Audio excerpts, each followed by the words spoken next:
siku nyingine tena ambayo tunaweza kukutana hapa Gift Online TV katika kuzungumzia habari za kimichezo, lakini sio kimichezo tu, tunazungumza kimichezo, kiburudani, lakini pia kijamii. Lakini kubwa kwa siku hii leo tutakwenda kumzungumza kuhusiana na habari za kimichezo. Scout mwenye leseni ya FIFA Kendrick ameamua kubadilisha ratiba yake ya kurejea Ubelgiji baada ya kuvutiwa kwa kiwango cha kiungo mshambuliaji wa Yanga na timu ya taifa ya Uganda Alan Okello.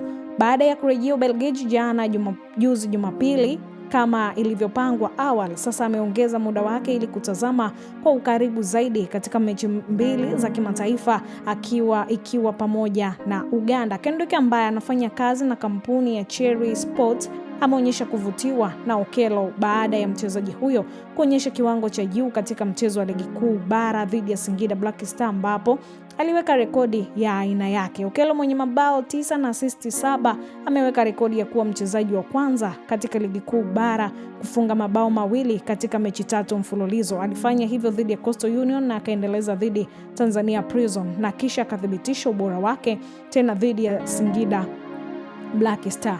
Natamani kumwona zaidi kabla ya kuchukua hatua nyingine. Nilikuwa hapa kwa ajili ya pumziko tu, lakini yule kijana mwenye jezi namba 20 amenivutia sana. Tunaweza kuona cha kufanya baada ya kumfuatilia kwa karibu zaidi na kufahamu ni nani anamsimamia. Hayo yamesemwa na Kendrick. Lakini Okello mwenye umri wa miaka 25 alijiunga na Yanga katika dirisha dogo la usajili mwezi Januari akitokea klabu ya Vipers ya Uganda ambako alifunga mabao 3. Yanga inatarajia kushuka dimbani tena katika mbio za kutetea ubingwa wa ligi kuu, huku Okello akiwa sehemu muhimu ya kikosi hicho. Timu ya taifa ya Uganda chini ya kocha Paul Put ikicheza mechi mbili za Afrika dhidi ya Tanzania Juni 5, kisha siku 3 baadaye watarudi uwanjani kucheza dhidi ya Madagascar wakiwa nyumbani. Kwa mujibu wa taarifa, inaelezwa kuwa Kendrick anatarajiwa pia kufanya kikao na kocha wa Put ambaye ni raia wa Ubelgiji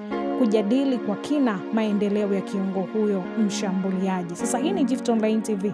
Endelea kusubscribe, kushare, kulike pamoja na kucomment ili uzidi kupata taarifa kila inapokuwa tayari.